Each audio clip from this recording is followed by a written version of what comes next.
আসসালামু আলাইকুম ওয়া রাহমাতুল্লাহি ওয়া বারাকাতুহু। বিসমিল্লাহ ওয়াল হামদুলিল্লাহ ওয়াসসালাতু ওয়াসসালামু আলা আতাম্মানিল আকমালানিল মুতালাজিমান ওয়া আলা আলিহি ওয়া সাহবিহি আজমাইন, আম্মা বা'দ। দর্শক মণ্ডলী, কাছে দূরে, দেশে দেশের বাহিরে যে যেখান থেকে দেখছেন, আপনাদের সকলকে অনেক অনেক প্রীতি ও মোবারকবাদ জানাচ্ছি। জ্ঞান ভান্ডারকে সমৃদ্ধ করার লক্ষ্যে ছোট্ট দুটি নসিহত আজকে আপনাদের জন্য এই ছোট্ট অনুষ্ঠান থেকে শেয়ার করতে চাচ্ছি। আলী রাদিয়াল্লাহু তাআলা আনহু তিনি সব সময় মানুষকে বলতেন এই দুটি বিষয় নিয়ে চিন্তা করবে, এই দুটি বিষয় যেন তোমাকে ভাবিয়ে তোলে। এক নাম্বার বিষয়টি হচ্ছে লা ইয়াখাফান্নাল আবদু ইল্লা যামবাহ ওয়া লা ইয়ারজুওয়ান্না ইল্লা রাব্বাহ। বান্দা শুধু নিজের গুনাহগুলোকে প্রচন্ড রূপে ভয় পাবে। আল্লাহ, আমি অনেক বড় গুনাহগার, আল্লাহ আমি অনেক অন্যায় করেছি, আল্লাহ আমার পাপ রাশি অনেক। লা ইয়াখাফান্নাল আবদু ইল্লা যামবাহ, শুধু যখন আপনার গুনাহগুলোকে আপনি ভয় করবেন, ওয়ালা ইয়ারজুওয়ান্না ইল্লা রাব্বাহ, আর আশা করবেন আল্লাহর কাছে। এই বিশাল জগতের মালিক, কুল কায়নাতের মালিক, আমার আল্লাহ, তিনি কখনো বান্দাকে আশাহত করেন না। সিফরান খাইবিন, একেবারে শূন্য হাতে ফিরিয়ে দিতে তিনি অপছন্দ করেন। শূন্য হাতে আল্লাহ রাব্বুল আলামিন কখনো বান্দাকে ফিরিয়ে দেন না। যে মালিক বান্দাকে আদর করে, মোহাব্বত করে শুধু ডাকতে থাকেন, বান্দা আমার দিকে আসো, সুম্মা ইউনাদিনা, এরপর আবার ডাকেন, বান্দা আমার দিকে আসো।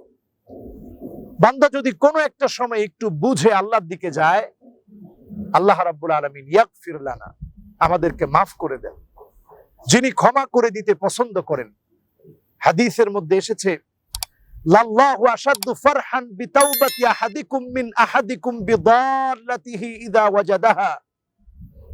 আমি আপনি যদি, আমাদের একটি উট যদি মরুভূমিতে চলতে গিয়ে হারিয়ে যায়, উট হারিয়ে, যানবাহন হারিয়ে মানুষ যেমন পাগল পাড়া হয়ে যায়, ক্লান্ত হয়ে যখন মরুভূমিতে শুয়ে পড়েছে, হঠাৎ এক সময় তার ঘুম চলে এসেছে।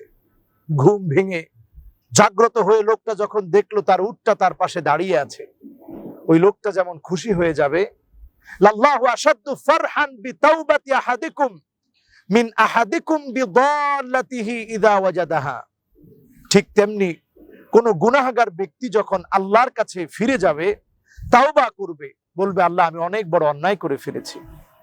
এই অনেক বড় অন্যায়কারী ব্যক্তি যখন তার গুনাহগুলো বুঝতে পারবে, আল্লাহ রাব্বুল আলামিন এর চেয়ে বেশি খুশি হয়ে যাবে। আমরা অনেক গুনাহ করেছি নিশ্চয়ই, অনেক অন্যায় করেছি নিশ্চয়ই, পাপ রাশি অনেক আমাদের, কিন্তু সেই পাপ রাশির সামনে আল্লাহর রহমতটা এত বেশি, আনানাস সামা, সুদূর আকাশের মেঘমালা পর্যন্ত যদি আমার গুনাহ হয়ে যায়, আমার এক মুহূর্তের তাওবা সেই গুনাহগুলোকে মুছে দিতে পারে। এজন্য রমজানকে কেন্দ্র করে বরকতপূর্ণ সময়ে, এই সময়টা হচ্ছে আল্লাহর কাছ থেকে ক্ষমা পাওয়ার সময়। এই সময়ে আল্লাহর কাছে আমরা চাই, আল্লাহর কাছে প্রার্থনা করি। জীবনে সকল সময়ে শুধু নিজের গুনাহগুলোকে ভয় পাই, আমি অনেক বড় গুনাহগার, এটি যদি আপনার ফিরে আসার দৃঢ় প্রত্যয় হয় যে আল্লাহ আমি অনেক বড় গুনাহগার, নিশ্চয় আপনি ফিরে আসতে পারবেন। এরপরেই আপনাকে যে স্টেপ ধারণ করতে হবে সেটি হচ্ছে ওয়ালা ইয়ারজুওয়ান্না ইল্লা রাব্বাহ, আল্লাহর কাছে আশা করবেন, তিনি আপনাকে আশাহত করবেন না, তিনি আপনাকে ফিরিয়ে দিবেন না। এই আশা নিয়ে এমন ভাবে আল্লাহর কাছে রুনা জারি করবেন, এমন ভাবে আল্লাহর কাছে কাঁদবেন, আপনি মনে মনে চিন্তা করবেন অবশ্যই আল্লাহ আমার ওয়া আনতুম মুকিনুনা বিল ইজাবা, অবশ্যই ডাকে সাড়া দিবে ইনশাআল্লাহ। এই রমজান হোক আমার জীবন পরিবর্তনের রমজান। জীবনের 30, 40, 50, 60 বছর জীবনে আমরা যারা রোজা রেখেছি, হিসাব করলে দেখবেন প্রায় গড়ে আমরা যারা রোজা রেখেছি, গড়ে 1.5 বছর, 2 বছর, 2.5 বছর একটানা রোজা রাখলে যত দিন হওয়ার কথা, আমার 60 বছরের জীবনে রোজা ফরজ হওয়ার পর থেকে এই পর্যন্ত আমার রোজার সংখ্যাটা 2.5 বছর হবে। তো এত লম্বা সময় ধরে আমি রোজা রাখলাম, আমি কি শিক্ষা অর্জন করলাম? আল্লাহর কাছ থেকে কি আমি ক্ষমা পেতে পেরেছি, ক্ষমা অর্জন করতে পেরেছি? যদি না পারি, এই রমজানকে টার্গেট নিই, ইনশাআল্লাহ আল্লাহ আমাদের প্রত্যেককে ক্ষমা করবে। আল্লাহ পাক আমাদের সকলকে ক্ষমা করে আল্লাহ রাব্বুল আলামিন আমাদেরকে জান্নাতি হিসাবে কবুল করুক। ওয়া সাল্লাল্লাহু আলা সাইয়্যিদিনা মুহাম্মদ ওয়া আলা আলিহি ওয়া সাহবিহি আজমাইন। ওয়াসসালামু আলাইকুম ওয়া রাহমাতুল্লাহি ওয়া বারাকাতুহু।